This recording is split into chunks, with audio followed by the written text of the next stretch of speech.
Atlatl.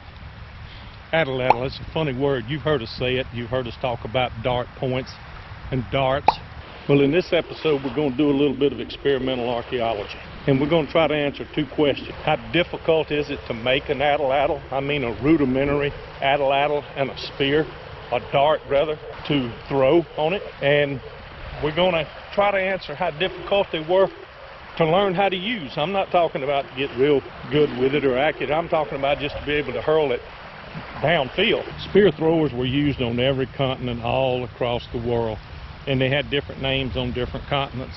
And in fact, as Randy said in the last video, they're still using them in some places. Australia, the Aborigines use them mostly for fishing, but they still use them to this day. But the word atlatl, A-T-L, it's an Aztec word that means spear thrower, and we've just adopted that here in North and South America, or in the Western Hemisphere, as a common word for a spear thrower.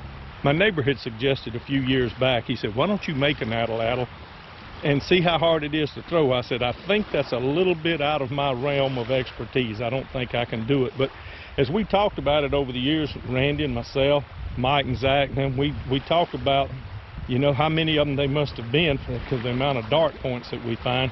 It makes you think, how hard were they to build? So I just kept thinking, and I said, you know, I think I'm going to give this a try. So Christmas, I was out at my daughter's house, and I was roaming around the woods looking for just something to make a rudimentary thrower with, and I found one. It's, I believe, something we call it winter huckleberry. I just found the one with the stem, the top going up, and a little branch coming off at about a 20-degree angle. I cut it off and whittled it down to what I thought it should be. And then came the problem of the darts. Last year I had cut down some river cane and had stuck it in my garage. I intentionally planned on straightening these things while they were green, but they had already dried out, and I said, well, I'm gonna go ahead and try it. So I cranked up my little torch, put a little heat where the bend was, and put a little pressure. And let me tell you, if you get these things hot enough, you can bend them like putty. But I ended up getting a couple of them straight. I put a stone point in one, and that's going to be my display point. I may bring it down here to the beach and throw it, but I made a metal tip for the other one for practicing and trying to learn how to throw the thing. After I got the shaft straightened and the point made that I wanted, I had to come up with some fletching. So I went down to the beach and picked up a bird feather. One bird feather was all I could find out of all these millions of seagulls down there. I only found one feather, but that's all it would take. And a video that I saw a while back where they were picking up artifacts that came out of the ice sheets and the edge of the glaciers up in the Yukon and over in Norway. You saw shafts with all types of fletching on them, some with the three-way fletching, some with a feather tied on each side, and some with just the one feather like this tied on one side. And so I just had the one feather, so I tied it on flat on one side, and it worked like a champ. It stopped that back end from flipping around on you. It got it to going straight. I put the fletching on with dental floss. That's the closest thing I had to sinew, and Randy had told me about that a while back. He said it makes good sinew. And then when I got it on, on the fletching part, I just wrapped it, the floss with some Elmer's glue to kind of seal that. When I put the points in, I put those in with epoxy, because they say that pine pitch and rabbit dropping glue that they use would set up like epoxy. So I'm taking their word for it. That's these people that do the experimental archaeology today, these primitive hunters and stuff that build their own atlatls and darts and their own bows and arrows, and they say it sets up like epoxy. So I took their word for it. I used epoxy, but I still wrapped it with the floss, and then I coated it with the epoxy, so it's not going anywhere. So I ended up with two pretty good darts. Then I brought it down here to the beach and tried this thing out, and there's nothing I can say except show you this video and tell you how surprised I was at how easy it was, not only to make one, but to learn how to throw it. And I'm going to tell you, I'm impressed. It didn't take long at all to get the hang of it, and before long I was hurling at about 75 yards.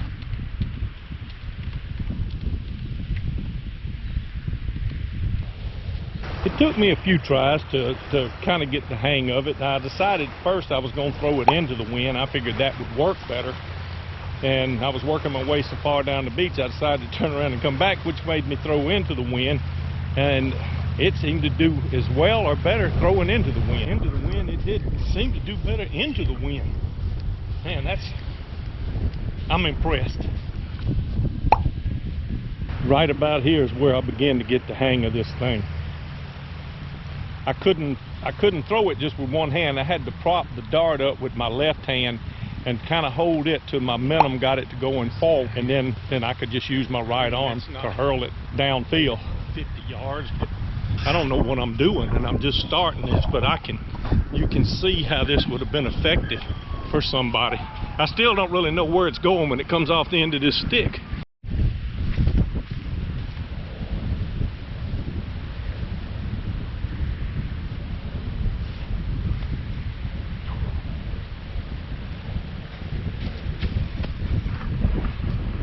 Getting a little more, I say accurate, at least it's going in a straight line. The hardest part is getting the knock or the dimple in the end of the dart to stay in the catch there. I think I'm gonna drill the little dimple out a little bit better, a little bit more. But anyway, it just proves that it was a very effective weapon, a very effective means of them getting whatever they needed to eat.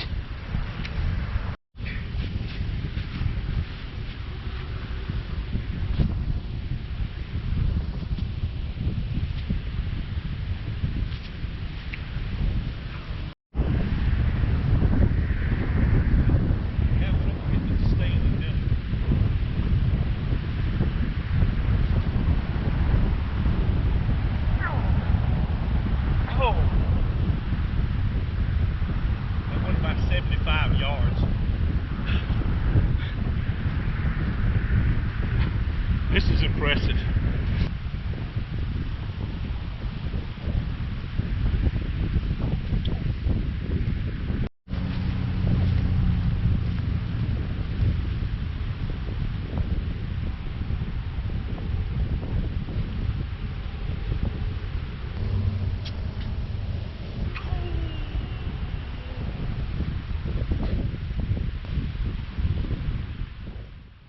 This throw here, the wind caught it and blew it about 25 yards to the left of where I was throwing it. But as you can see, it works pretty good. Like I said, sometimes I never know where it's going when it comes off the end of this stick.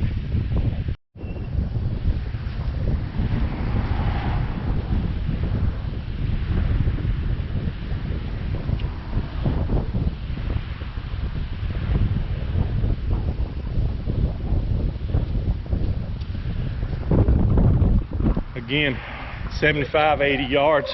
It was a lot easier to learn how to throw than I thought it was going to be. In fact, it was a lot easier to make than I thought it was going to be. So we had two questions to answer.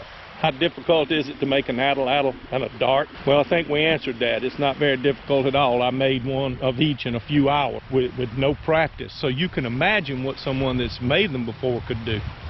And second question is, how difficult is it to throw or to learn how to throw? Well, you can see for yourself it's not hard at all. I could have stepped up and done my part hunting herd animals. I could have hurled a spear into a herd of animals just like anybody else. Now, could I go out and pick out one animal and hunt it? No, I couldn't. That's going to take more practice. But I think we've answered those two questions. We have a few more of these planned. We want to do one on tools, and we've got a couple of other ideas that we run knocking around in our heads. So stay tuned for more of these, and if you like them, let us know. If you want more of them, let us know, and give us some ideas down in the comments what you would like for us to talk about. And again, this is the things that we know or we think we know. As Randy said, we're not experts by any means. Thank you for coming along on this little experimental archaeology trip that we just took, and we'll catch y'all on the next one.